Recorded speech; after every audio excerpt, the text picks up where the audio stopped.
Good evening, everybody. Good evening. You will find the mains notes on the Google Drive as well. Okay.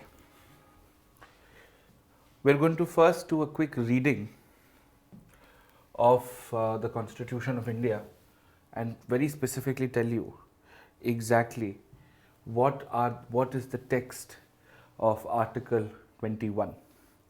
And then we will get into euthanasia, LGBTQIA, privacy, and the manifestations of privacy, and understand the correlative issues that have sort of happened in the last some time or so.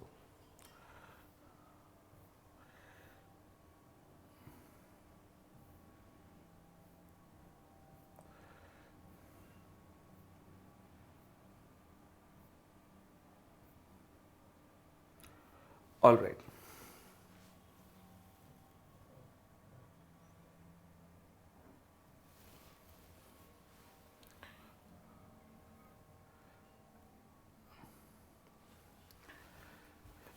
We're going to now study Article 21, figure out what the ingredients of Article 21 are, understand how does it get implied to a lot of other provisions.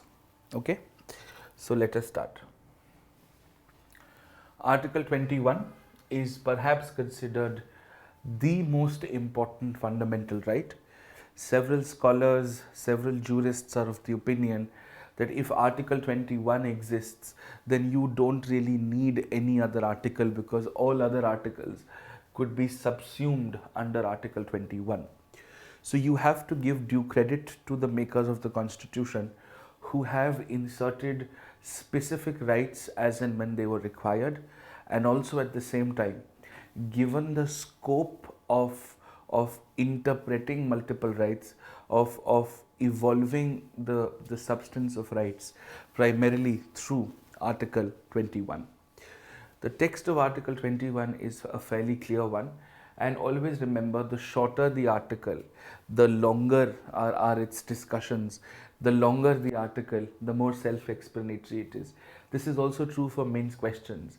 The shorter the mains question, the more ambiguous is the dimension of the question. The longer the mains question, you know exactly what the question seems to be asking. Now, let's start. It says, no person, which means it is a right available to both citizens and foreigners, shall be deprived of his life or personal liberty, which means you've got life and personal liberty, except according to procedure established by law. An extremely important term that we also referred to as far as Article 14 was concerned, and immediately after Article 21, I will discuss procedure established by law, the principles of natural justice, and of course, Menka Gandhi versus Union of India of 1978. So it's a right available to anybody and everybody, which essentially gives you life and personal liberty. Now let's spend some time on Article 21. Let's figure out what are the interpretations of life and what, of course, are the interpretations of personal liberty. Okay? So, when we discuss Article 21, we understand that there are two primary components. One is life, and the second is personal liberty, right? You would often see personal liberty to work in tandem and to work together with Article 19, because freedom and expression have a very close relationship to personal liberty. If somebody is restricting your freedom of speech and expression, then they are restricting what is called your personal liberty. Now, with respect to life, I think one of our first and foremost discussions that we must have is, of course, on euthanasia. Now, I must also very categorically tell you that there has not been any major development as such over the last 2 years with respect to euthanasia. So we will discuss it in its limited domain. On my website, under the polity section, you will find a consolidated note on euthanasia should you want to read more about it in the detail that you would want to read more about. And then, of course, there is really not much that happens in the context of euthanasia. The idea is, no doubt you do have a right to life, but then we're also supposed to look at the right to death, the right to a dignified life, the right to a dignified death, right? Okay, thank you, Vivek, very kind of you. Now, with euthanasia, we'll also understand how suicide and attempt to suicide and all of those elements work. We'll discuss all of this in the same context, in the same breadth of things. Collectively, between 19 and 21, one of the foremost discussions that we must have is with LGBTQIA+. You will find notes on this in the mains folder as well. This overlaps with social issues and vulnerable sections across paper 1 and paper 2. And we will then spend a lot of time understanding the evolution and the interpretations of the right to privacy. Okay, so we're going to spend some time here. We're going to understand exactly what it is that we are really trying to refer to. Okay, so we'll come to each of these. We'll spend some historical context on privacy as well. Now, let's start and let's understand where we are trying to get to. Interestingly and ironically, when we do discuss the right to life, we actually start with understanding death, right? Now, when we're trying to understand death, we are trying to understand death from a consent perspective. We're trying to understand a death from a cause and effect perspective, right? So a content perspective and of course a cause and effect perspective. Anikesh, thank you. आज मैंने नहा लिया है तो मैंने कहा I will try and dress up for you guys. Okay, so let's start. Now, when we look at death, we essentially look at 3 formats of it. This is one table and just one table that you need to know so that you're able to understand all the interpretations that there are. Okay? All the interpretations that there are. On one side of the death spectrum, is something called suicide. Okay? On one side of the death spectrum is something called suicide. On the other side of the death spectrum is murder, right? Now, what are the basic differences? The basic difference between a suicide and a murder, now both are leading to the loss of life, is of consent. In the case of murder, it is absolutely sure that there was no consent.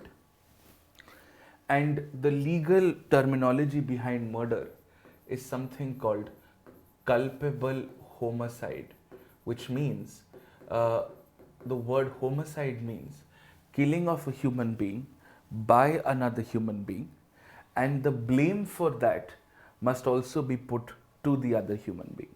Okay, so if person A is killing person B, and for that you can blame person A for it, then you could look at the different derivations of murder.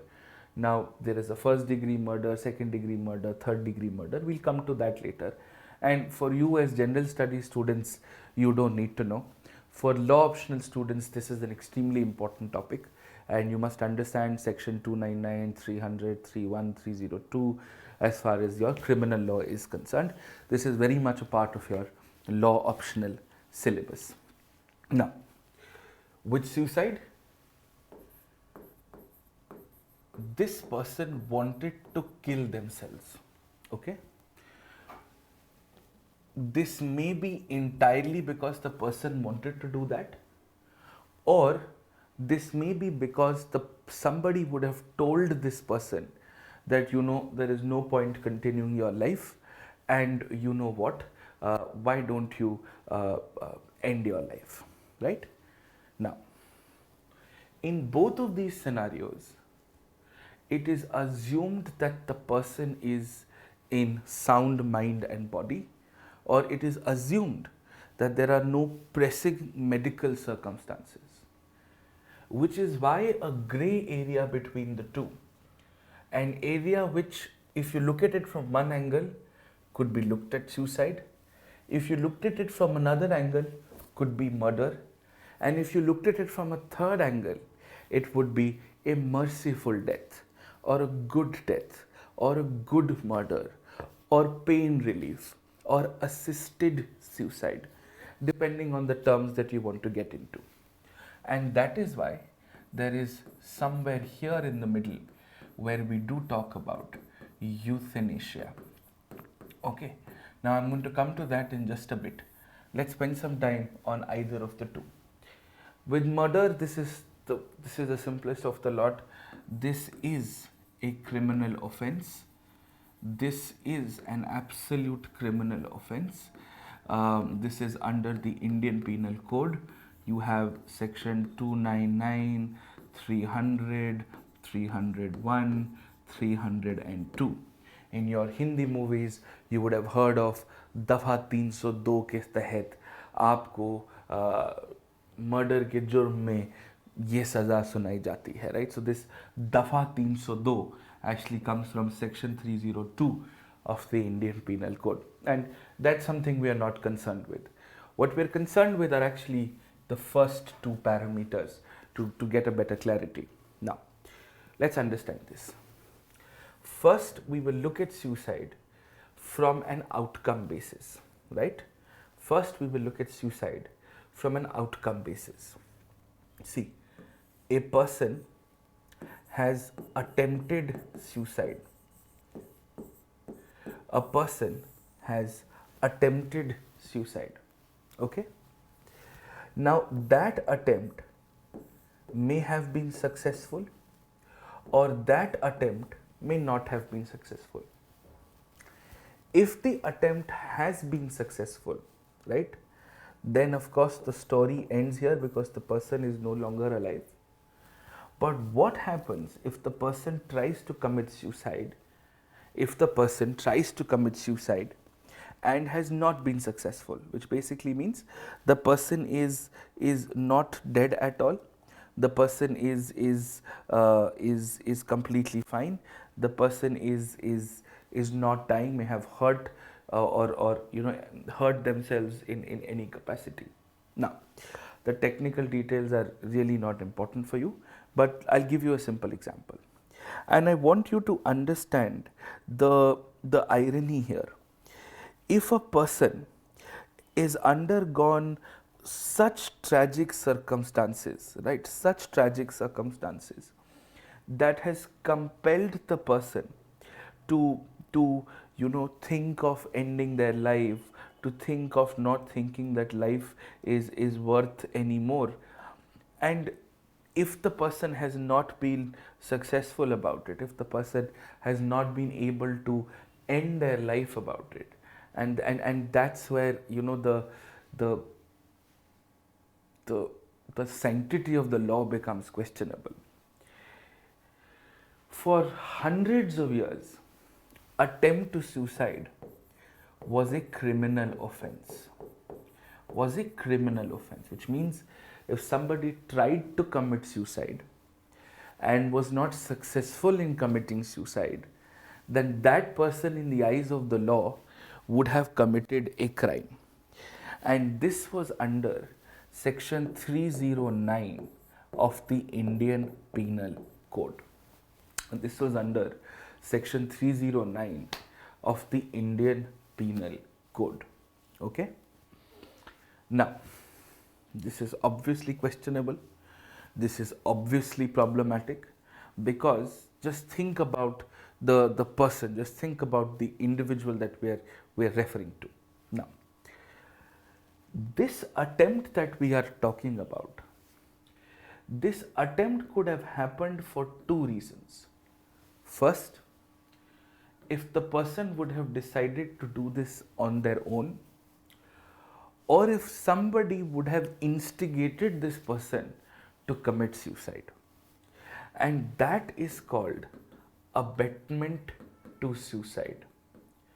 Abetment to suicide. Now, abetment to suicide was and still is a criminal offense. Abetment to suicide was and still is a criminal offense because this consent has now been compromised. This person has been pushed to commit suicide with somebody having a vested interest in this entire process. Okay? Now, the law has evolved over a period of time, and thankfully what has happened now is that after multiple efforts, there were several Supreme Court judgments. One had a narrow view, then there is an open view, then the Supreme Court overturned the narrow view. There were several private member bills which were tried to be introduced in the 70s and the 80s, but finally that all of that is not in your syllabus. But finally, I'm sure a lot of you would have heard of this, a law called the Mental Health Care Act, right? Now, finally, the Mental Health Care Act, which was passed in 2017 and was implemented from 2018 onwards. So, the Mental Health Care Act now has a provision which overrides this provision. Remember, Mental Health Care Act then becomes a special law, and IPC then becomes a general law. And in my first ever classes, I taught you that general law will always be inferior to the specific law.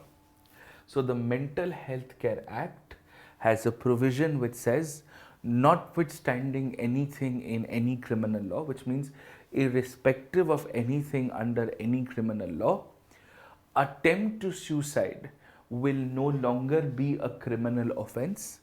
And in fact, a person who has tried to commit suicide must be treated with some psychological help, some mental counseling from the state.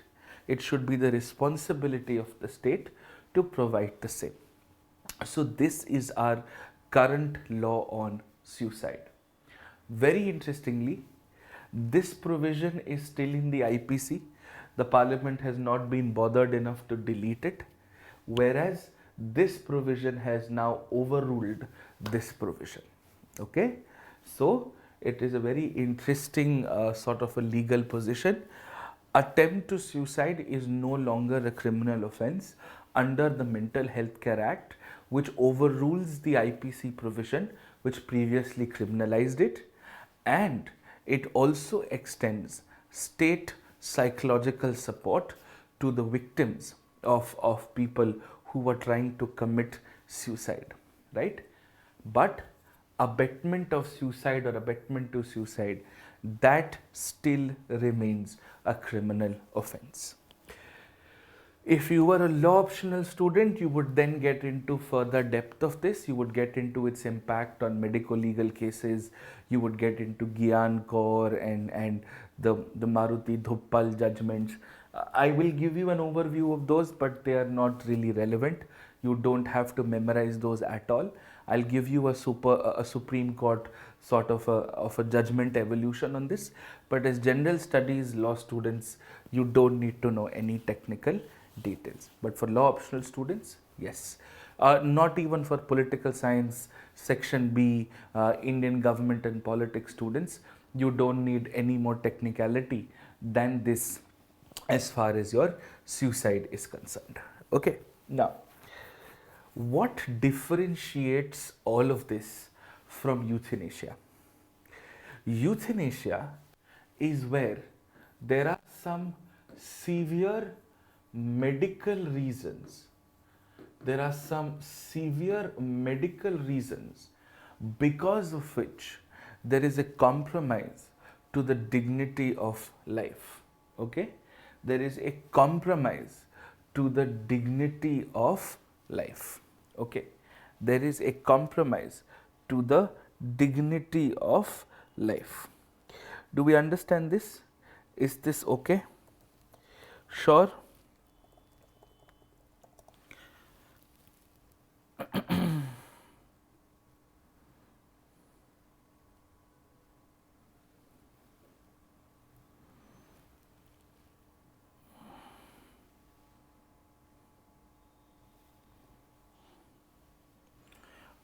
Somebody is asking, is abetment to suicide a criminal offense? I just saw your question. Yes, it is. It is. Do you know why this was in the news recently? This was in the news because of the Sushant Singh Rajput case, which still continues to go on. So when the case was under absolute media highlight, the father of Sushant Singh Rajput had basically filed an FIR against the actor Riya Chakraborty and 5 others for abetment of suicide. So this is basically why this was in the news, and there were several articles written. In fact, very interestingly, this FIR was filed in Patna because they were based out of Patna, and you can file an FIR anywhere. It does not, there is no law that says the FIR has to be filed where the crime took place. So that is the explanation behind this.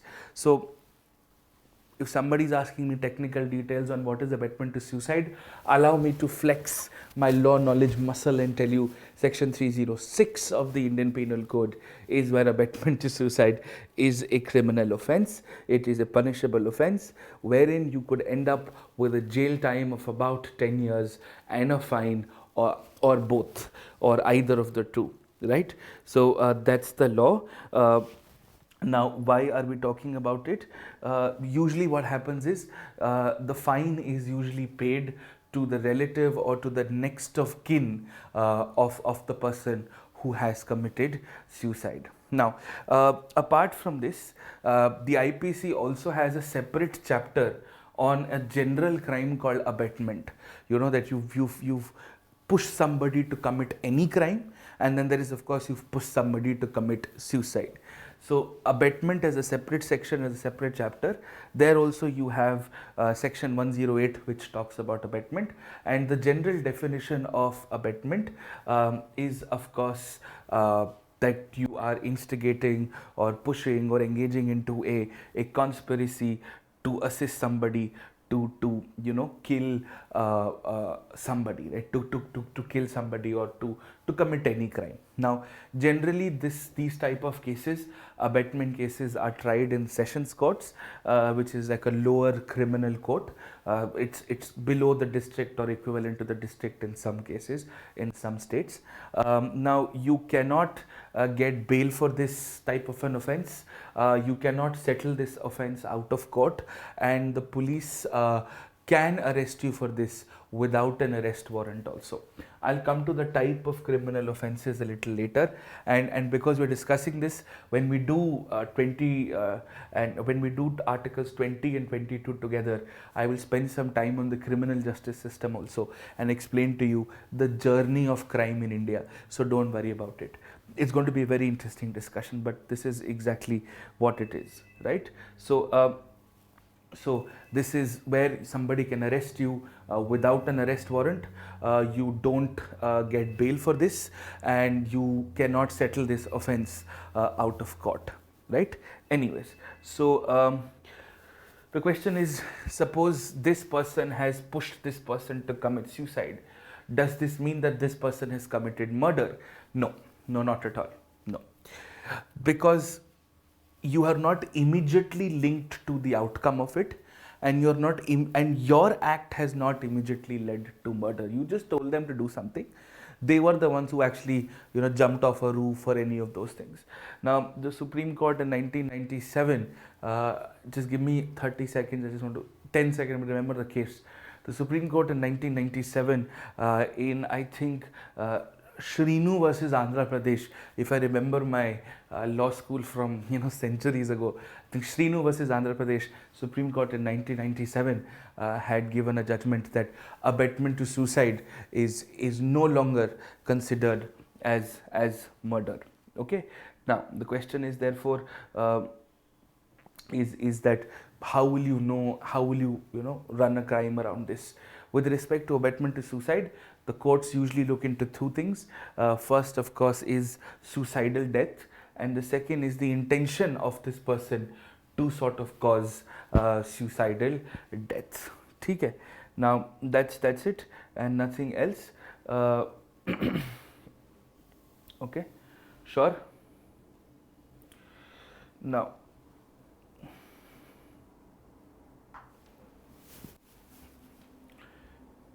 you must also understand that a lot of the reasons why you have abetment to suicide as a specific criminal offense is because of something called dowry deaths. I don't know, and this is something which I don't know if you guys could think about it, you could relate it, but dowry deaths have a very strong relationship with abetment to suicide. By the way, dowry death is that a person has committed suicide because of the pressure of dowry from their in-laws. Now, have the in-laws caused abetment to suicide? The answer is a yes. Of course they have. So when dowry death cases are registered, often abetment to suicide charges are also levied by the investigating officer, of the case. Right, so that is of course very, very common. This is something that we of course look into. Now this can be abused, this can be sort of taken in the wrong way. The Supreme Court has therefore given a very strict interpretation of this, and the Supreme Court has said that there has to be a very strong connection with the suicide and the person who's been alleged to have committed abetment to suicide. Otherwise it will not hold true in a court of law. Right. So the point I'm trying to make here is that this abetment to suicide will have a medical legal implication, will have an implication on dowry deaths, will also have an implication on your isolated crime on attempt to suicide. Right. So you got to understand this. There are several different ways to look at it, and so on and so forth. Okay, understood this? Are we clear? Okay. So in fact, in your gender classes, you can tell your teachers to also link gender, dowry, death and abetment to suicide together. Now let's come back to euthanasia. Now when we talk about euthanasia, which is basically mercy killing or assisted suicide, we'll come to those general terms as well. Euthanasia has two perspectives.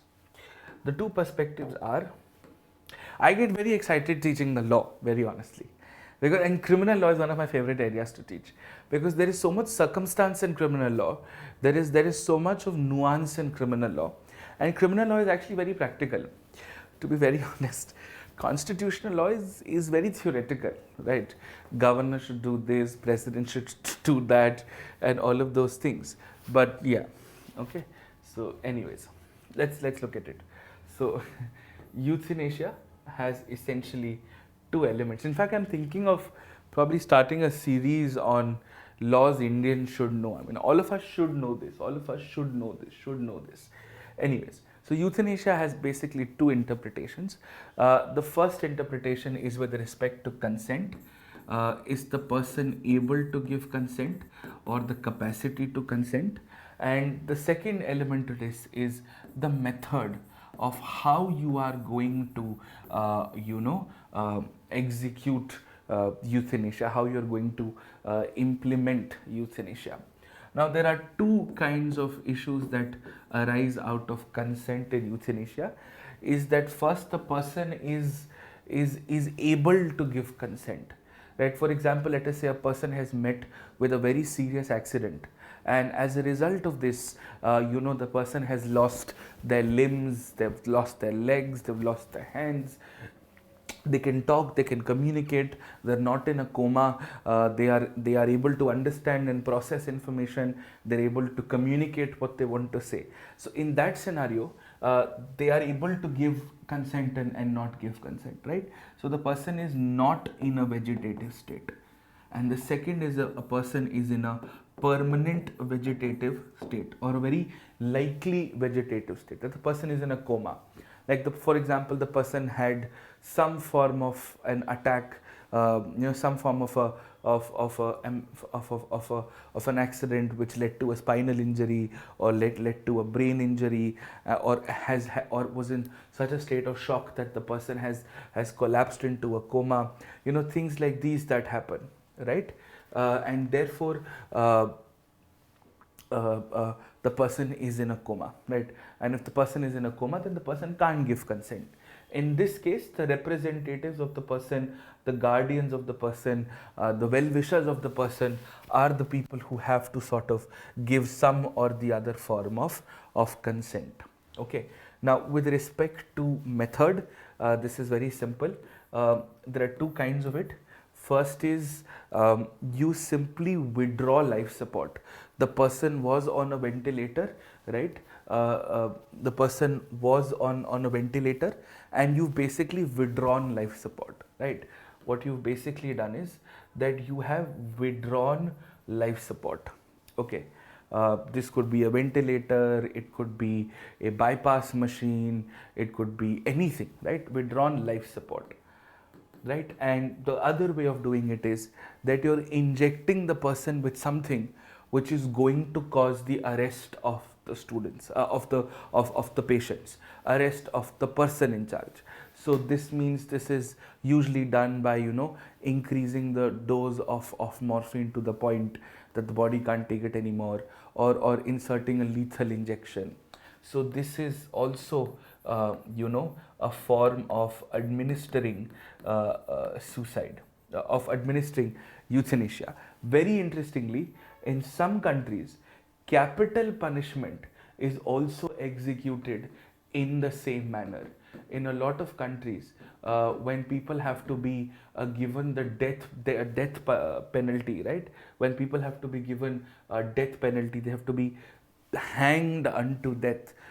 Because hanging also is a very, very dehuman exercise. It's very painful exercise. It's an extremely it's an extremely heart-wrenching exercise. Unfortunately, I've seen some real evidence of death penalties which have been executed. I've in my earlier days, I have, in a very limited capacity, associated with Project 39A, which is a think tank based out of the National Law University in Delhi. One of my generation's most sought after professors, Shamshid. He's no longer alive. He lost his life to an untimely accident.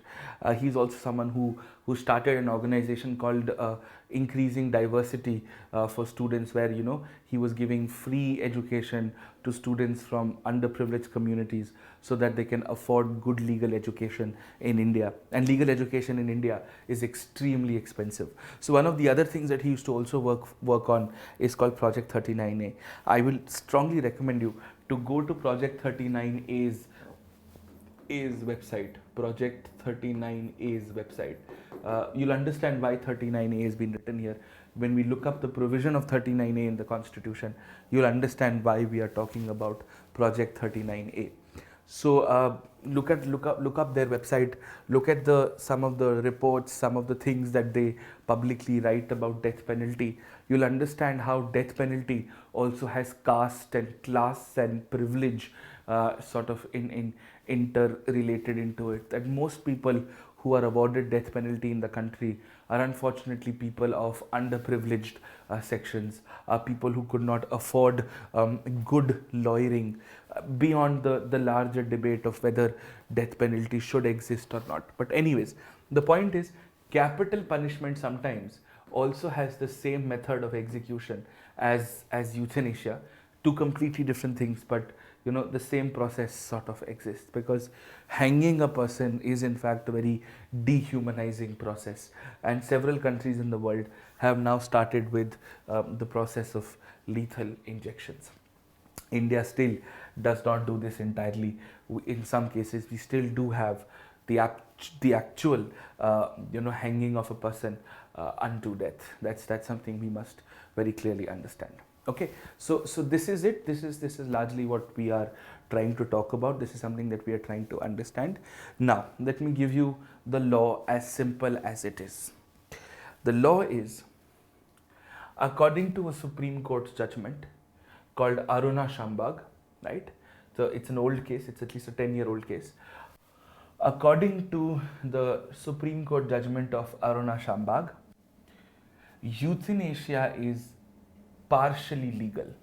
What parts of it is legal? This part is legal, which means if a person is in a vegetative state, then upon the request of the person's representatives, on a case by case basis,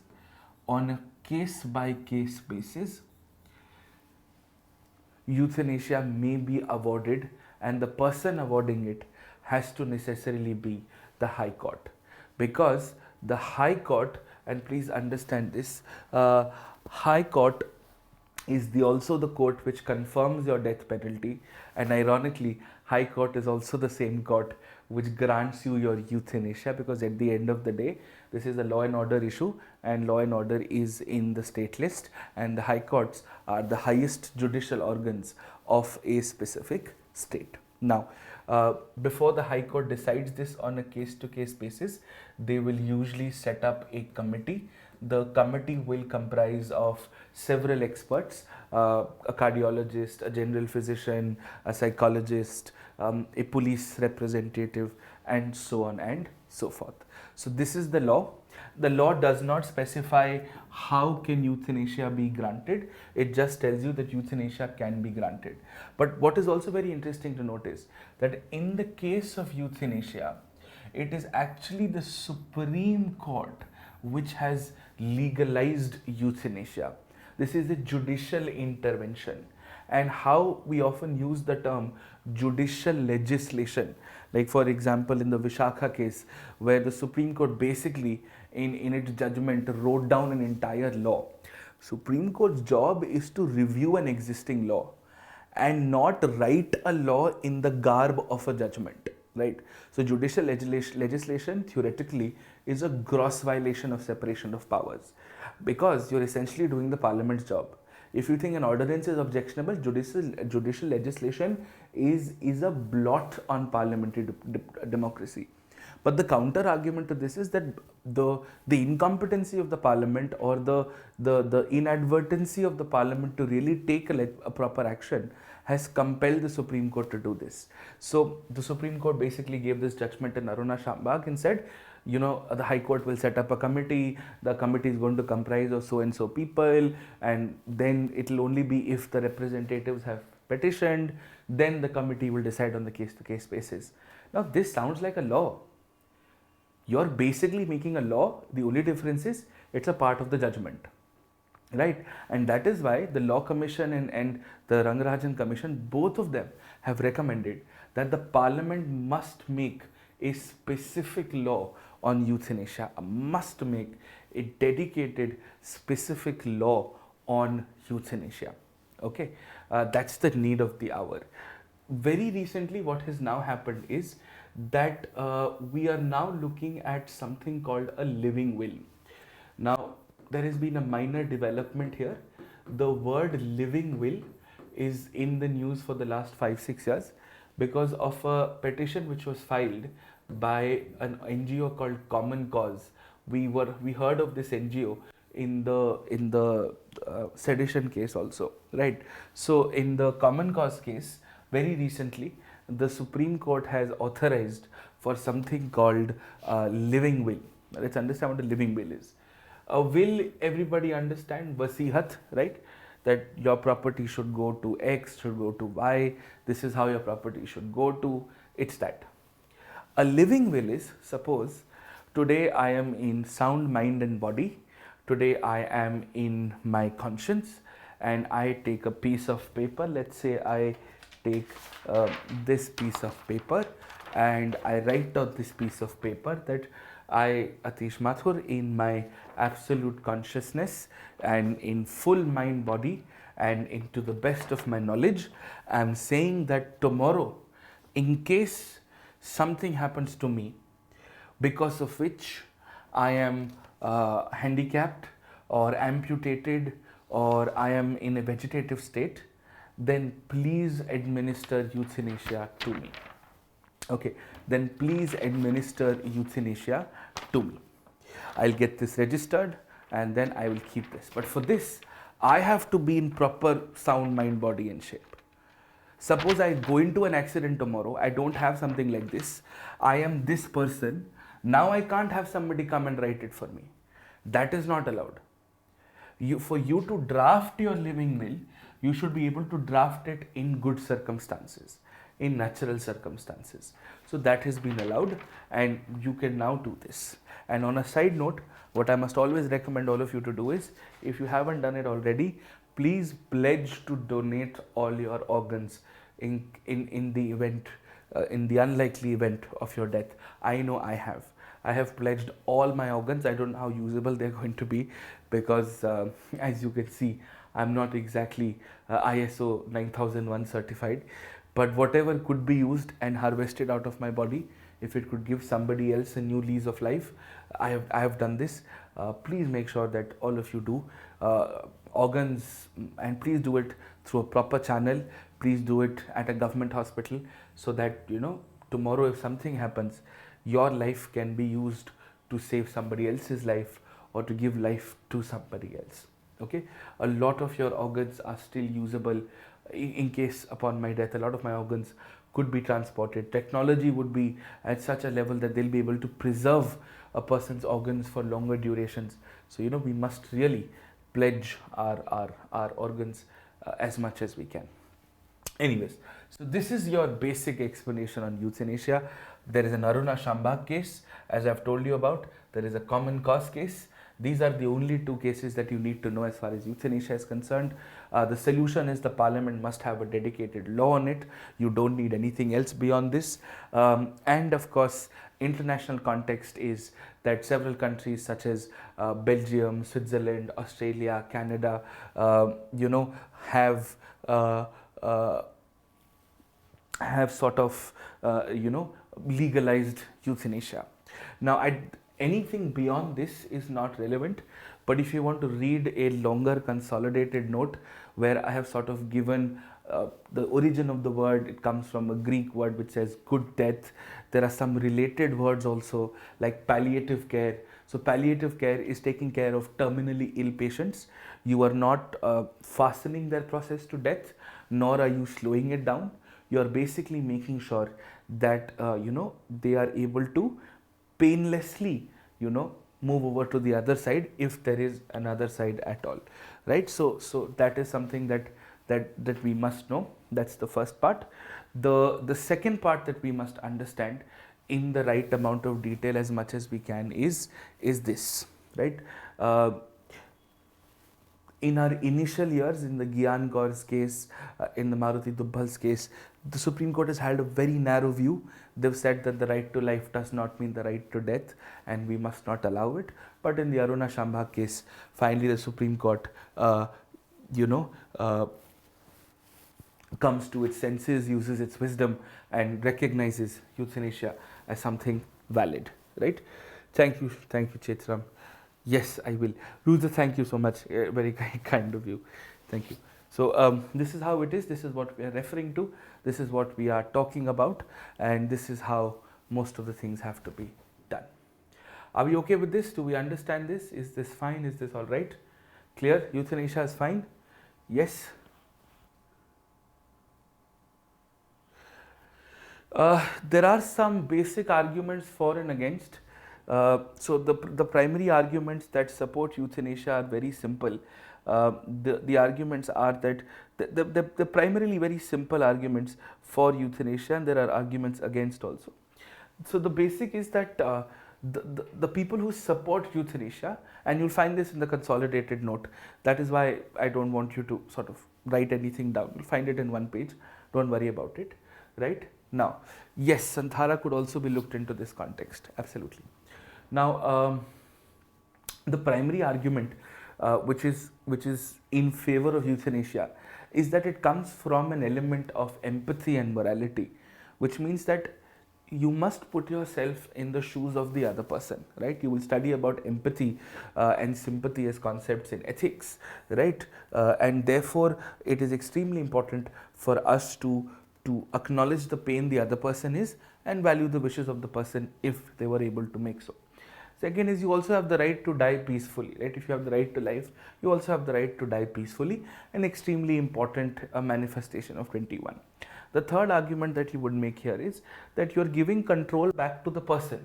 They have the right to decide the quantum of dignity that they would want to live in.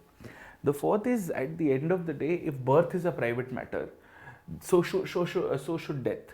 The government was not there when parents were trying hard to make babies. So the government was also not there when you were born. The government should also not be there when somebody decides to end their life. These are basic arguments that are supporting euthanasia. The arguments against euthanasia are far more descriptive in nature, right? Okay, far more descriptive in nature. The arguments are, say for example, one is that ending life support and injecting somebody with a lethal injection, there is a huge difference. Because when you're withdrawing life support, and just imagine and understand this in the context of the pandemic, so many private hospitals who were charging a bomb for COVID patients, so a lot of them were on ventilators. A lot of people in the country could not afford the ventilators beyond a point. So the private hospitals would have withdrawn ventilators and people would have literally choked to death. Isn't that a form of forced euthanasia? That's a very interesting ethical interpretation for you to think about. Second, when you are injecting somebody with a lethal injection, you are doing something actively, right? Actively to end the person's life. When you're withdrawing a life support, you are basically stopping whatever was happening. There's a difference of degree of involvement. Second, if everybody had the choice to end their life, then why would there be research on cancer? Why would there be research on terminal diseases if people had the option to get out of it as soon as they could? So this would affect the research that the world would do to sort of find a cure for cancer. Third, how are you so sure that the person will not recover? If a person has a spinal injury, doctors are not God. You can't predict. There could be a 0.01% chance of recovery, and life is about that hope. Life is about that 1% chance. Aren't you all clinging to that 2%, 3% success rate in this exam? You are living your life against odds. If you can live your life against an odd and pursue an incredibly difficult exam, because you know at the end of the day it's worth it. You know at the end of the day you're going to have an impact on this country, on society that no other job is going to give you. So you're willing to bet the most important years of your life chasing something which has a single digit success ratio, a decimal success ratio if you really look at it. So if you can pin your hopes on a career, why will not people pin their hopes on life, right? So that's exactly what we're talking about. And apart from this, you can't eliminate the case of abuse. What if the younger generation misuses this and forces their parents or grandparents for euthanasia so that they could acquire property? The people are as perverse as the law, and the law is as perverse as the people. It depends on how you look at it. And please understand, this is an irreversible decision. Once euthanasia has been administered to you, you can't be brought back to life. So the permanence of this decision is also an extremely complex affair, right? So these are some of the arguments that you can use. You'll find a consolidated note on this on the website. Go to atishmathur.com, click on polity. I'll show it. It will be easier then, right? All you've got to do, and don't write this anywhere at all, you don't need to, okay? So all you got to do is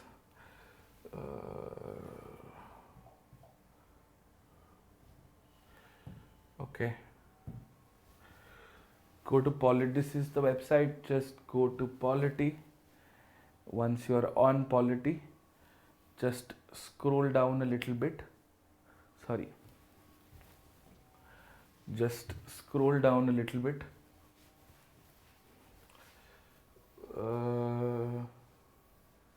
Yeah,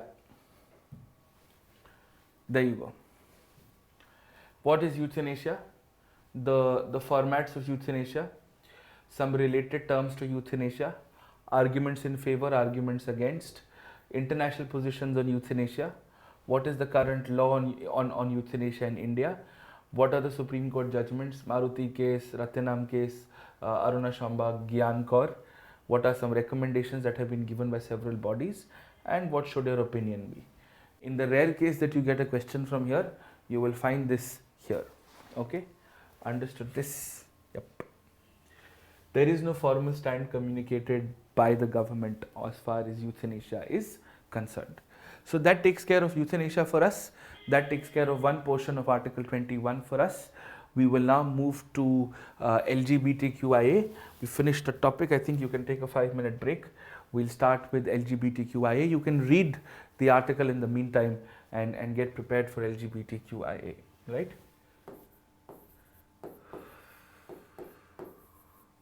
I will only discuss this from a legal perspective with some context to why we are discussing this. So we'll do this in 5 minutes. You can take a 5-minute break, please.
Now,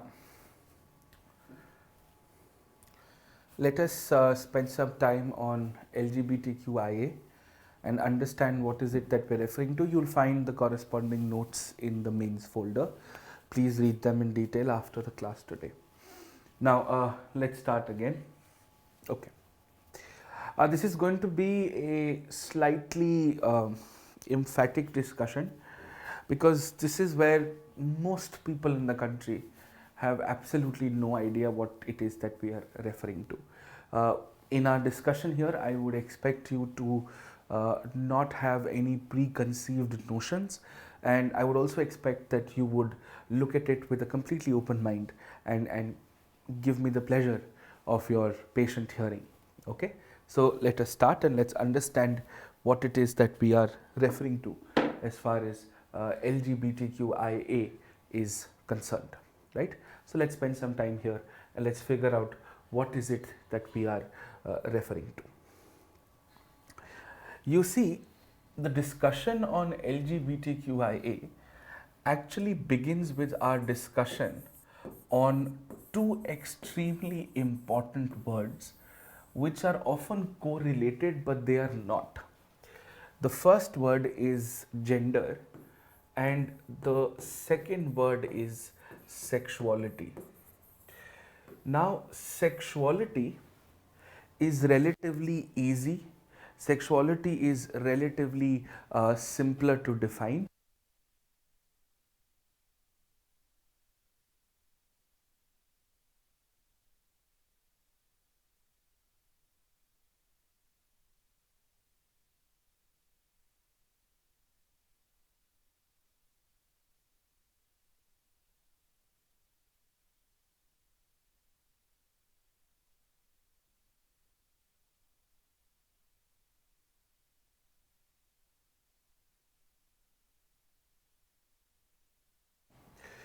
Sexuality means two things.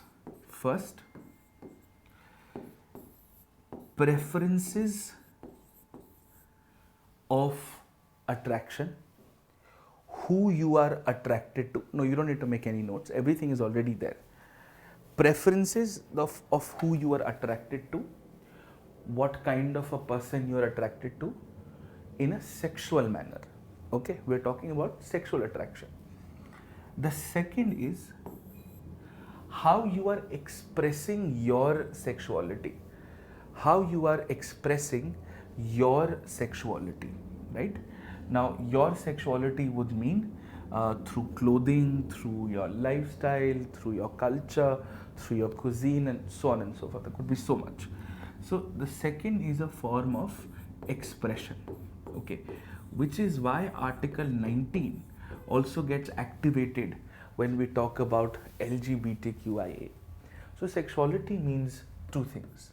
One, who you are attracted to, and second is how do you express what kind of people you are attracted to.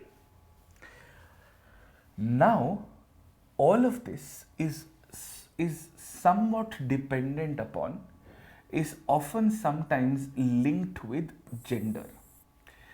Now, gender is a form of classification. Gender is a form of categorization, right? It's a form of classification and it is a form of categorization.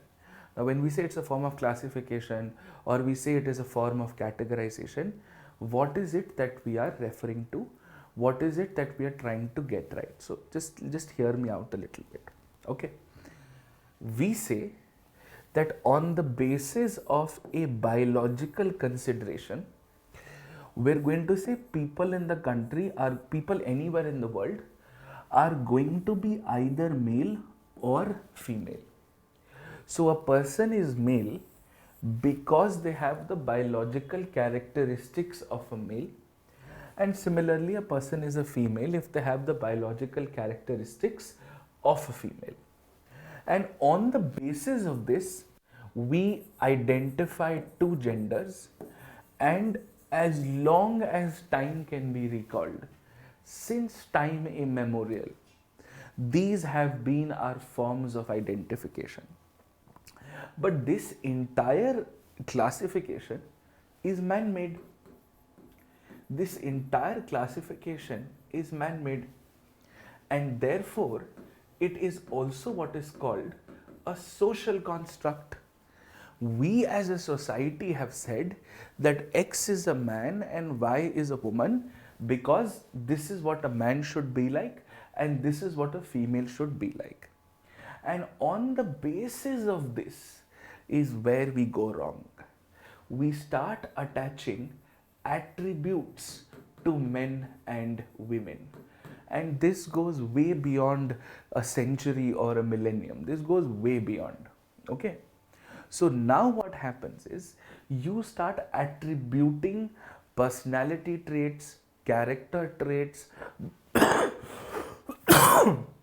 behavioral traits on the basis of this gender, where usually the man becomes the provider, the hunter, the gatherer, the the epicenter of resources, and the woman becomes a support system. The woman becomes what is called a keeper of surroundings. The woman becomes the keeper of domestic harmony. And this kind of an attribute gets attached to genders, and that is the birth of chauvinism. That is the birth of gender inequality. And it gives me great shame to tell you that we live in an extremely unequal world when it comes to gender. And this is manifested in so many ways. So, for example, every life insurance ad that you see, the life insurance advertisement will always be focused on the male protagonist, where the man is sitting and thinking, what can I do to secure the future of my children, of my wife, in case something happens to me? And the male is portrayed as somebody who is essentially performing the works, is essentially bringing the bread and the butter, and the wife is preparing the bread and the butter for everybody's consumption. That's the fundamental basis. And on the other hand, when you see the ad of a detergent or of a toilet cleaner like a Harpic or a detergent like an Airtel or an Ariel or a Tide or any of these, then suddenly the protagonist becomes the woman. That she's the one who's in the house and she's the one who's going to be washing the clothes and she's responsible for the domestic upkeep of the house. So I have to sell the detergent to the woman and I have to sell the life insurance to the man. And for centuries, we've created billions and billions dollars of worth of industries. And there are some very interesting ironies here, very interesting hypocrisies here. I'll give you a little bit of an example. You may have often heard of a very prestigious scholarship called the Rhodes Foundation, right? Now, the Rhodes Foundation, as we would know it, very interestingly, also emanates from the Rhodes group of companies, right? Now, what the Rhodes group of companies did was they started acquiring massive amounts of diamond mines all across the world, and they gave birth to a company called De Beers. You might have heard of a company called De Beers. They are one of the largest diamond supplier companies in the world. A diamond is nothing but a carbon compound which is polished to a certain degree, and it depreciates over time. It's not as if it's like gold which can appreciate over time. Diamonds actually depreciate over time.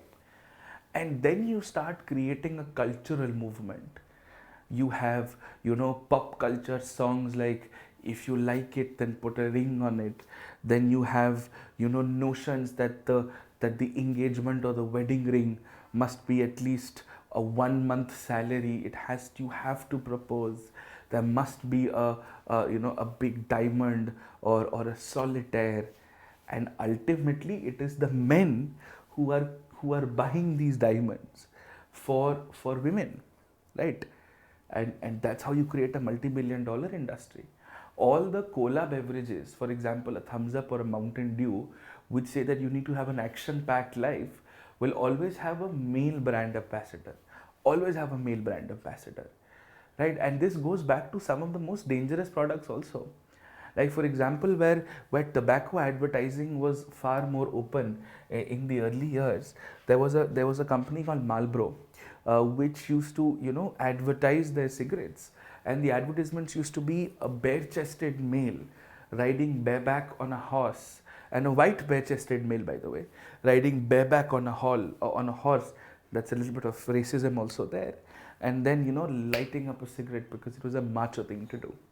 And then you realize women must also consume tobacco, so you started creating slimmer cigarettes, because women are supposed to be slim and graceful and fair, and one can also get into, I mean, I don't want to get into the stupidity of the fairness programs and the fairness creams in the world and all of that. I mean, if you think about it, the beauty and the wellness industry of the world is one of the most glorious industries of the world. It's one of the most recession-proof industries, one of the most recession-proof industries of the world, and this is what we're talking about. So that is the birth of gender and sexuality. Now you start putting a question here, because the original identity is that a male must get attracted to a female and a female must get attracted to a male, and males and females are the only two forms of gender that are available to mankind. So you can question the biological classification, you can question the social construct, and you can then question the attraction matrix.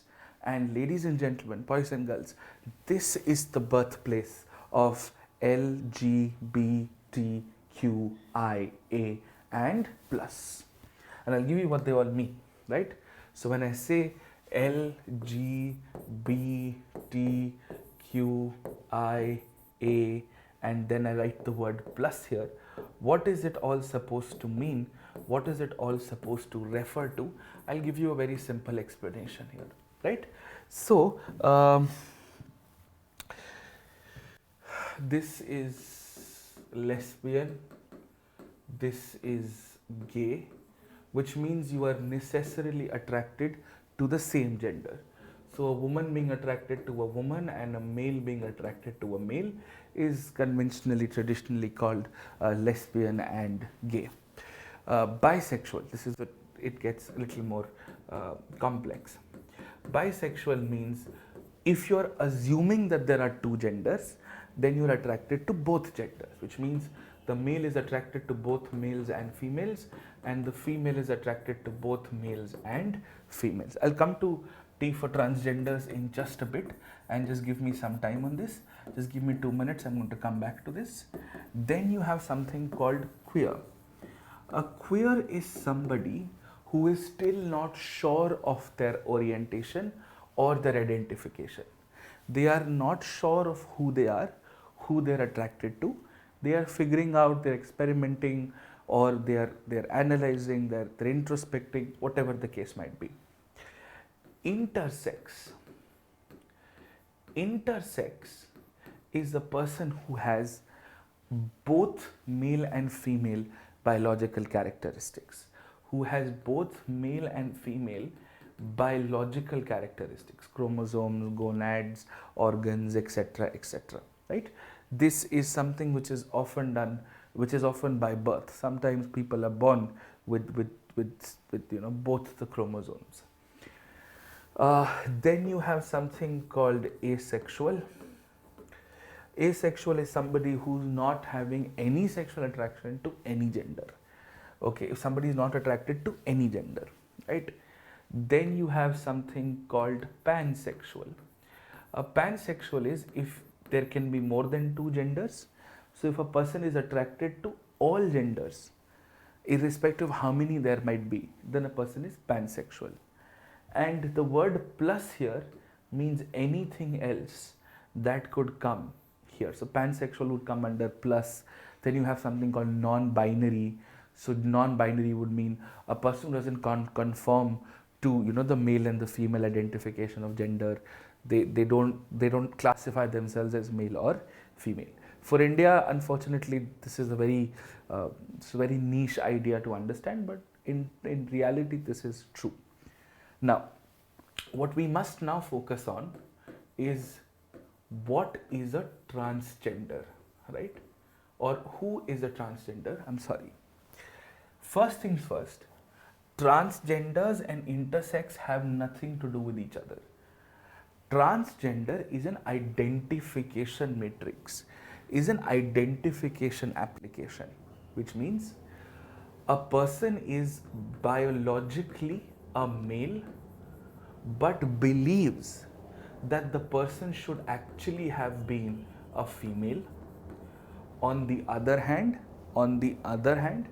a person is biologically a female but should have but wants to or identifies or believes that they should have been a male, because your identification is just based on a biological characteristic. That's where most of the problems lie. Men are supposed to be tough, men can't cry, men are supposed to be rugged and raw, but women are supposed to be, coy, and women are supposed to be emotional, and women are supposed to be, and it goes, men can have as much hair on their body as it is. Women have hair on their body, they're considered ugly. If you don't understand gender here, then you don't understand gender anywhere else, right? So that is the issue. Now, this is who a transgender is. It's an identification matrix that a person identifies themselves as some other gender, but they were biologically with another gender. The next step to these people would be what is called a sex reassignment surgery or a sex change operation, and most people can't afford it. Most people are not able to get it, right? Unfortunately, a lot of these people are pushed into poverty and all of those things. They live very, very deprived lives, right? So this is who a transgender is, right? It's about who a person wants to be. Now this means if a person is biologically male but identifies as a female, this person still could be attracted to a female or a male. You could still be a homosexual or a lesbian trans female. It does not necessarily mean that you identify as a female. That means you must compulsorily like men. Same goes for men here also. You are biologically a female, but you identify with the male gender, and you may still be attracted to the male gender, or you may be attracted to the other gender. Both of that is completely okay. Both of those ideas are completely fine, and both of those should still be okay. A beautiful movie was made on this very recently. I think the movie could have been more sensitive, but I think there's this movie on Netflix called Chandigarh Kare Aashiki or something like that. An extraordinary movie, a very, very good movie. And this movie essentially was on the basis of all of this, right? So this is our understanding. This is our explanation of transgender rights. This is exactly what we must and should do as far as transgenders are concerned. Now that we understand what all of this means, we should now spend some time and understand what is the policy behind it, what has happened here. So lesbians and gays are usually called homosexuals, and if you are attracted to the other gender, then you are a heterosexual, right? Now, there are two different things that are happening. One is homosexuality,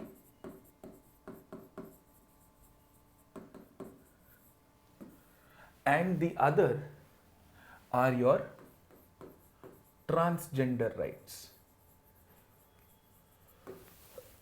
Both of them are two completely different things. Both of them have two completely different interpretations. Okay. Now, there are movements on either, and there are movements that work on both counts, and we must understand the sort of development that has happened on both of these issues. Okay, so let us start and let's get what the basic law is. Let's understand what has been happening on this front, and so on and so forth. Now, very important, must get this part right. What I'm going to say is going to be slightly sensitive, might be slightly, objectionable in nature, but just pay absolute attention because these are modalities that you must be aware of beyond the context of this exam, right? Yes, Mehul, I just said that. Now,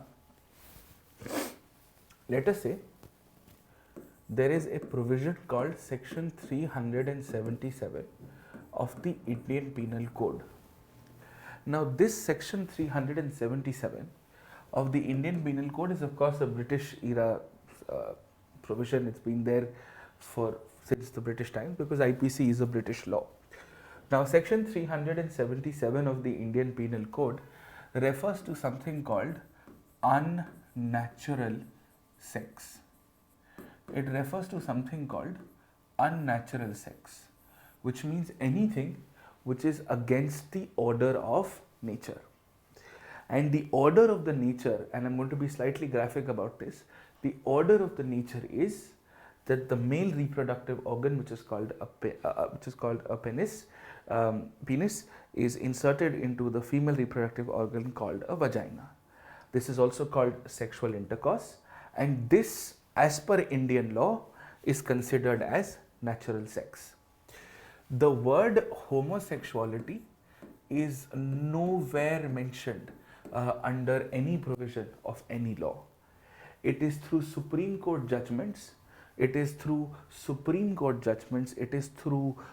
various interpretations that we have understood that unnatural sex also includes homosexuality. This is an interpretation. This is what the court judgments have been for a very long time, right? Now, this means anything apart from your traditional sexual intercourse is usually considered unnatural sex. This means oral sex, this means anal sex, this also means sex with an animal, and so on and so forth. So these are still considered forms of unnatural sex. Now, previously what had happened was there was an NGO called NAS Foundation. You don't need to know the NAS Foundation details for your exam. There was an NGO called NAS Foundation. NAS Foundation had challenged the constitutionality of this provision in the Delhi High Court. The Delhi High Court in the early 2000s, had declared that homosexuality is legal, it is decriminalized, and it should be allowed to exist. The government appealed against the Delhi High Court decision, went to the Supreme Court. The Supreme Court then asked the High Court to reconsider, and then the High Court reconsidered the judgment and then said, no, it is still unconstitutional, it is still criminal, and it is still not allowed. For that brief period in Delhi, homosexuality was perfectly legal. Okay? Now, some years passed. It is in 2018 where a very, very prominent folk artist led the group of petitioners called Navtej Singh Johar and others. Navtej Singh Johar and others versus Union of India. Okay? Navtej Singh Johar and others versus Union of India. And the others here also include the owner of the very popular Nimrana group of hotels. They are all people who have publicly proclaimed that they are in fact either lesbians or gays. Now, they were in fact represented by two Supreme Court lawyers, Menka Guruswamy and I think Meenakshi Iyer. Menka Guruswamy and Arundhati Iyer. Both of them are seniors of ours from law school, and we could not be proud of them, and we could not be more proud of them. And both of them are also a couple. They are a proclaimed lesbian couple. They're also lawyers, and they fought the case. And the Supreme Court in the 2018 Navtej Singh Johar judgment declared Section 377 will not include homosexuality, and therefore they decriminalized it, which basically means that anybody can be intimate with anybody in their private space, even if they're from the same gender, it will not be a criminal offense. Anybody can also not be intimate with anybody in a public space, because that is a violation of public order or outraging public modesty. So it's not that people can be intimate in a park. That's also legally not allowed, by the way. That's legally wrong. But here the Supreme Court said, in your private space, if you're of the same gender and you are intimate with somebody else, that's perfectly okay. And that is it. Two people of the same gender in India still do not have the right to marry. They still do not have the right to co-adopt children. They still don't have the right to co-own property as a married couple, right? They don't have what is called a civil union status. Now, the same Supreme Court lawyers have filed another petition in the Supreme Court asking the courts to legally allow gay people to get married, or lesbians or homosexuals to people to be allowed to be allowed to get married to each other. Now, this journey could have not been possible if the 2017 Puttu Swami judgment, the 2017 Puttu Swami judgment did not exist. This is the judgment which made right to privacy a fundamental right under Article 21. It is this judgment which made right to privacy a fundamental right under Article 21. And the Supreme Court in one of their observations also said that, boss, the right to sexual orientation and the right to intimacy is in fact a right to privacy under Article 21. And therefore, we will consider this as a turning point, and the Navteej Singh Johar judgment relied on this, and they said, of course, who you are attracted to and how intimate you are with somebody is a matter of personal domain, because right to privacy is in Article 21. So we decriminalize homosexuality. Otherwise, in my opinion, it would have been very difficult for this judgment to happen. So right to privacy actually played the role of a catalyst to ensure that homosexuality was decriminalized in the country. Okay, but again, all of this has been done with respect to the judiciary. Shashi Tharoor, as a Rajya Sabha MP a few years ago, before the Navteej Singh Johar judgment, had tried to introduce a private member bill, but the bill was defeated and the parliament didn't pass the bill at all. But all of this is largely because of the judiciary. It is because of things like these that the judiciary will always be considered in extremely high regard, because all of this should be done by the parliament. And just imagine the kind of love and the kind of admiration and the kind of adulation people would have for their respective parliaments, right? That's something which is extremely important, right? Now, let's look at transgender rights and let's understand what they are in a larger context. Okay, now, so this is it.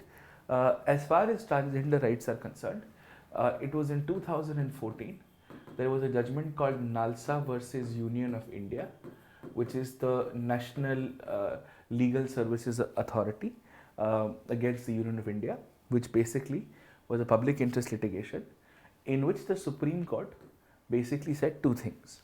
One, transgenders are now officially the third gender, and two, they directed the parliament to make a law protecting transgenders and giving them certain benefits, and the parliament did make a law. The Supreme Court also said that the parliament must make a law and give transgenders OBC status as well, because they are socially and educationally backward, and of course they also have economic depravity. Now, the parliament did make the Transgenders Act, in which transgenders have been recognized as the third gender. In National Council for Transgenders has also been established, but it's a statutory body.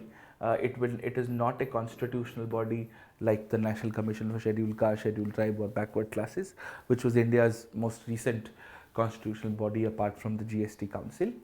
And despite the Supreme Court telling the Parliament to give them the OBC status, the Parliament has not done so. Otherwise, it's criminal to discriminate against transgenders. You have to make equal laws, and nobody can do that, right? So this is what your law on homosexuality and transgender rights are. This is exactly how it runs. This is the larger context to this, and this is how homosexuality and transgenders have largely panned out. So today they don't have the right to marry, and of course they don't have the right to adopt children or get registered as a legal couple. Transgenders are officially the third gender, and though they still don't get OBC reservations.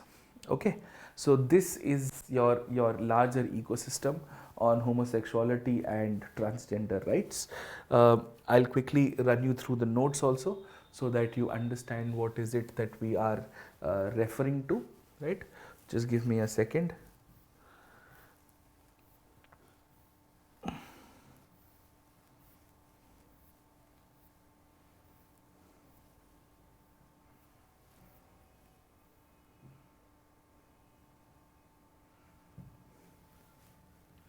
Right, we are referring to the right to life.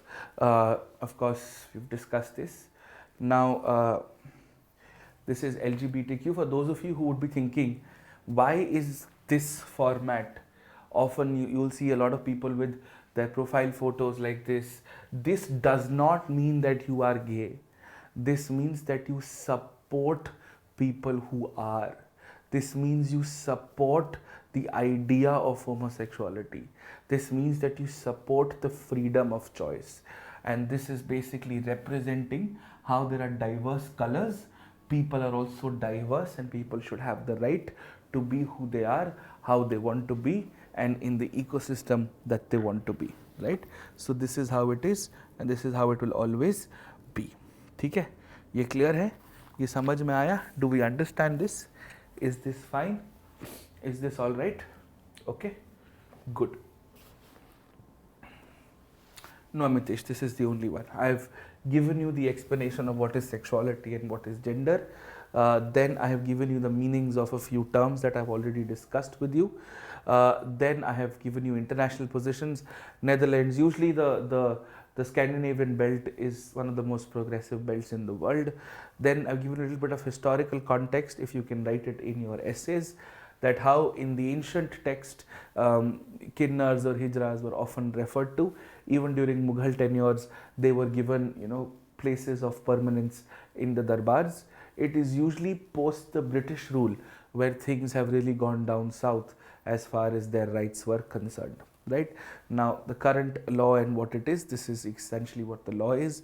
2014 Supreme Court judgment, 2017 privacy, 2018 Navteej Singh Johar judgment, Parliament Act, the 2019 Transgenders Act has been passed, and of course the rules are there. Now your social issues teacher will teach you there is a problem with the rules, because if I am supposed to decide what gender I want to identify with, I have to take a certificate from the collector, and the collector is not trained to understand this, and that is why it has been often criticized across a lot of forums.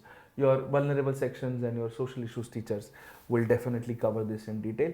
From a legal point of view, there is nothing else. I've given you a review of the Transgenders Act as well. What are the basic provisions here? Basic general stuff, that who's a transgender, what is the meaning of it, what kind of discrimination is not allowed, there should be special benefits made, there should be a national council for transgenders, and all of those things, right? The issues are with the Transgenders Act with respect to the identification certificate. It does not sort of give autonomy, and the DM is underpowered. 2, it does not explain what is discrimination. 3, as I told you, reservation has not been given. 4, there is no affirmative action to prevent the begging of transgenders in the country. No Chetram, UCC I will do tomorrow. Then it also explains the conditions relating to begging. 4th, it does not give any additional punishments, because transgenders are also subjects of massive sexual crimes, because a lot of them are pushed into prostitution, a lot of them are pushed into certain activities which are objectionable in nature, and it's not by choice, it's by necessity that they have to do what they have to do. And then of course you've got the draft rules for transgenders, which specify the process of the application, the manner of issuing identity certificates, and all of those things. So this is the ecosystem. There are some key issues, as I told you. There should be a clinical psychologist.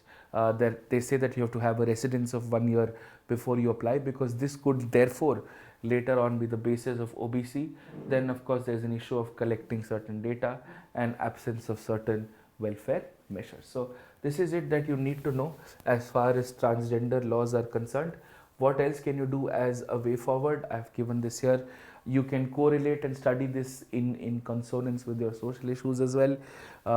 Some symbolic issues, some multi-purpose programs, sensitization, a detailed anti-discrimination law, and of course reviewing other correlated legislations. So this takes care of your entire discussion on transgender rights, and that's how it is to be done. Okay, clear on this? Do we understand this? Is this fine? Yes. Sure. Good.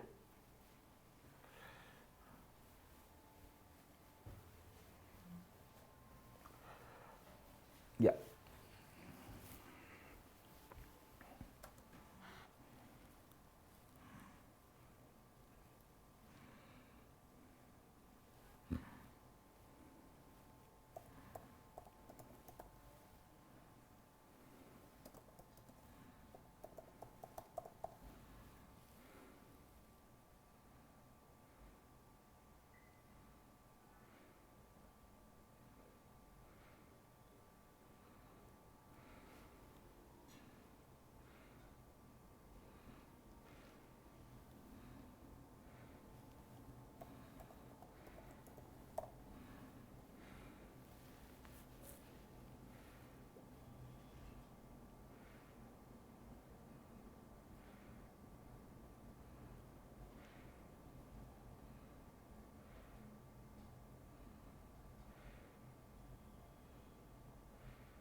All right.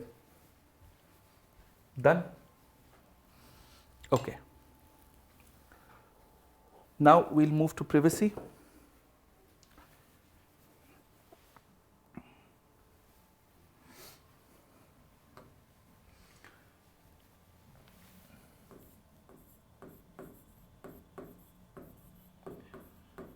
The first thing I'm going to do is I'm going to sort of run you through the evolution of our laws on privacy, and then teach you the implications of the judgment.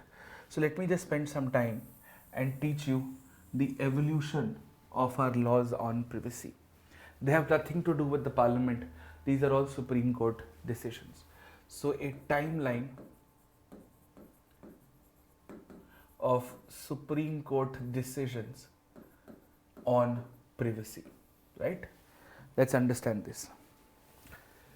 The story actually begins from 1948, and before we get to Supreme Court decisions, we are going to look at some of the Constituent Assembly debates that happened with respect to the right to privacy. Okay. Then we had a very important case in 1954. The case was again with the Supreme Court, and the case was MP Sharma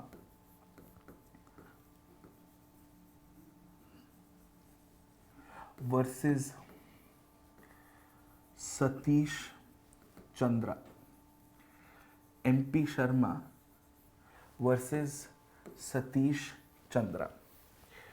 Just a few years later, in 1962, we have your first, how you had, now it's very interesting, sedition and privacy have almost overlapping timelines. Okay, so you had the Kedarnath judgment then. Similarly, in 1962, you have the Kharak Singh judgment. Okay, Kharak Singh judgment versus state of UP. Kharak Singh judgment versus state of UP. Okay, Kharak Singh versus state of UP. Then in 1975, just a very small one, there was Govind versus state of MP, or Govind versus Madhya Pradesh. This is 1975. And then finally you have your Puttuswamy judgment 2017, Justice K.S. retired Puttuswamy versus Union of India. Okay, let me finish Article 21, then I will discuss Menka Gandhi, right? Then you have in 2017, you have the Justice Puttuswamy basically versus Union of India.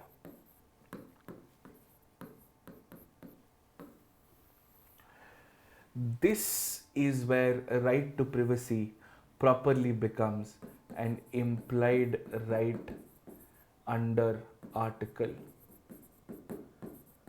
21. Under Article 21, right? Now, let me just walk you through a little bit of history. Then I'll explain to you what and how do things happen and what is our take on it, right? So let's start. See, the very first attempt, let me just sit down. Sorry.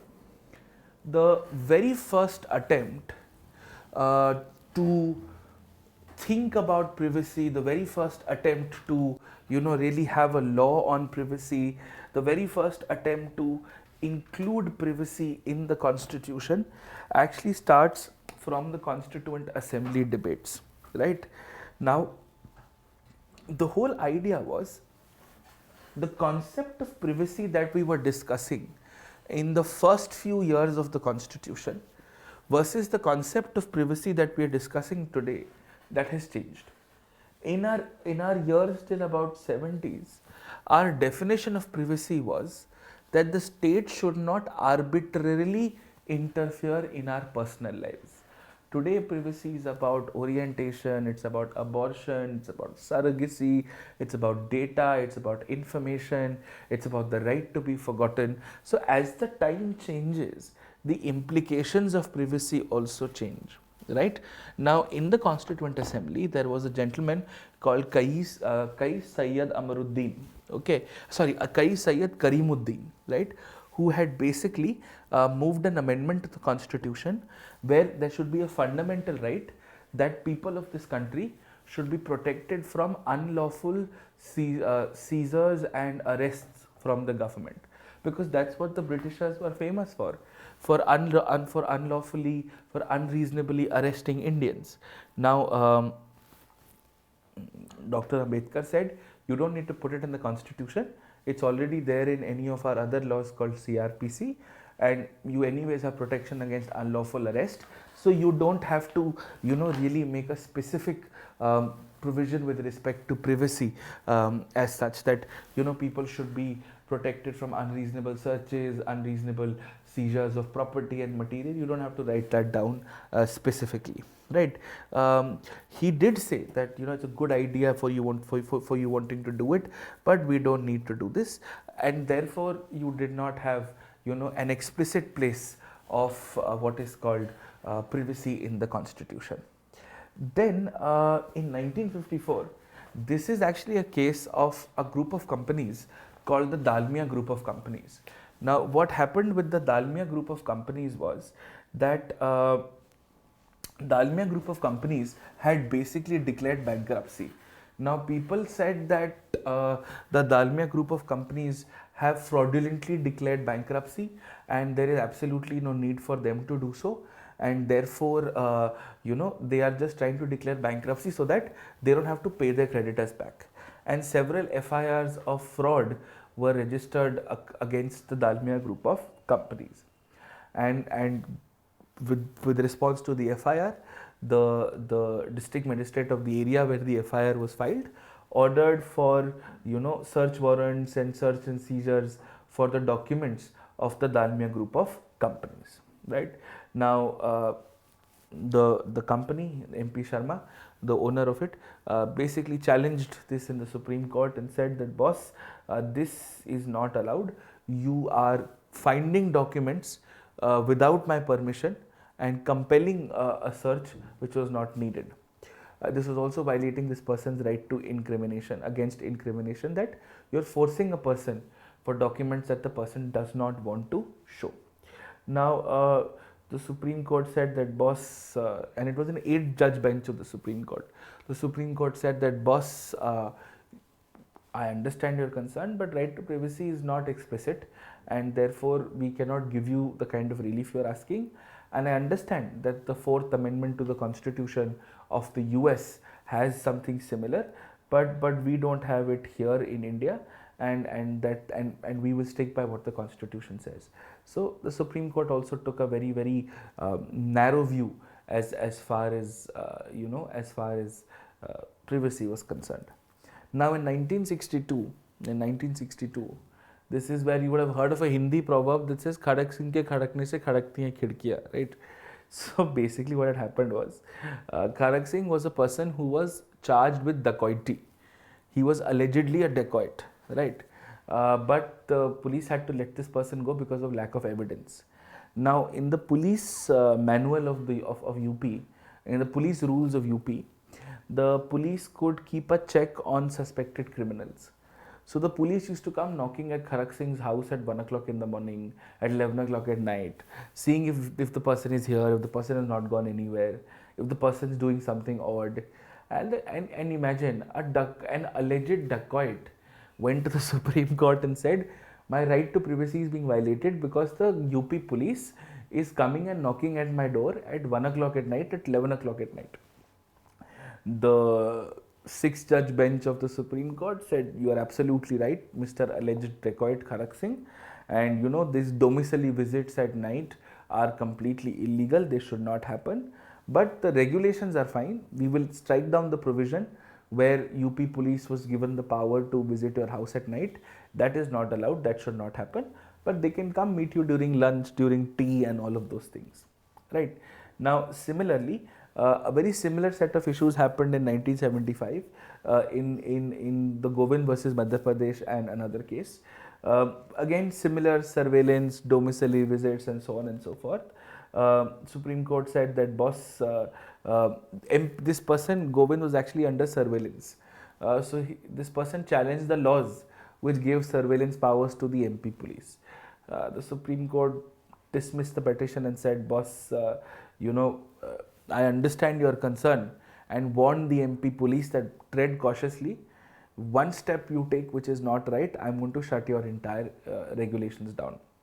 And then finally came the issue of Aadhaar.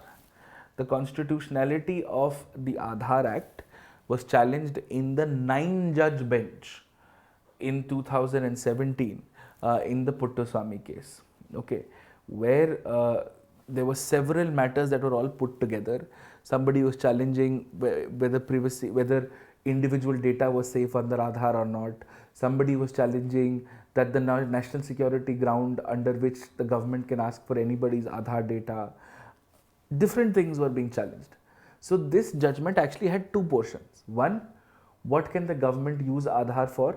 What the government cannot compulsorize Aadhaar for? That was one part. The second part of this judgment was where the Supreme Court declared right to privacy as an implied fundamental right.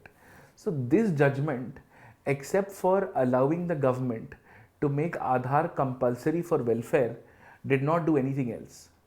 But this judgment opens a plethora of issues which now could be challenged in the court because privacy is a fundamental right. So Puttaswamy in itself, no doubt, is a landmark judgment for Aadhaar, but it is like the Keswananda Bharti for basic structure. Keswananda Bharti in itself does not define a lot of basic structure. It is judgments that come after Kesananda Bharati that tell you what is basic structure and what is not. But Kesananda Bharati allows for everything else to exist. So today, when in India commercial surrogacy is not allowed, that a woman cannot rent her womb for commercial reasons, that could be considered and argued as a violation of privacy. If there are restrictions on abortion, that could be challenged as a violation of privacy. Marital rape could be challenged on the grounds of privacy, that you should criminalize it. So there are so many different perspectives of it and so many different interpretations of this, and that is how the judgment right to privacy comes to be. I just wanted to walk you through this. I just wanted you to understand why are we talking about it. Okay, because it is against the laws of a state, that is why we write it, right? So MP Sharma, Kharak Singh and Govind Singh are basically judgments with respect to excessive police action, which was a question mark on privacy, whereas Aadhaar was basically a judgment based, Puttaswamy was a judgment based on Aadhaar. This had so many issues. So there was a petition which was challenging the constitutionality of Aadhaar card, of Aadhaar, because the speaker of the speaker of the Lok Sabha had called it a money bill. So there was one issue with respect to money bill. There was an issue with the who's going to store Aadhaar data. There was another issue with the selling of Aadhaar data to somebody else. There are so many issues, which all of them were clubbed together, and this was a huge case. And then, of course, Puttaswamy's judgment came into being, and they said under 21 right to privacy is guaranteed, and it also will have implications to Article 19 and so on and so forth. Okay? Just I wanted you to understand why are we talking about this, what has happened so far. I will discuss this in detail with the implications of it and move to the rest of the fundamental rights, and hopefully finish it up by tomorrow with say half a day after. Okay, see you, bye bye, thank you.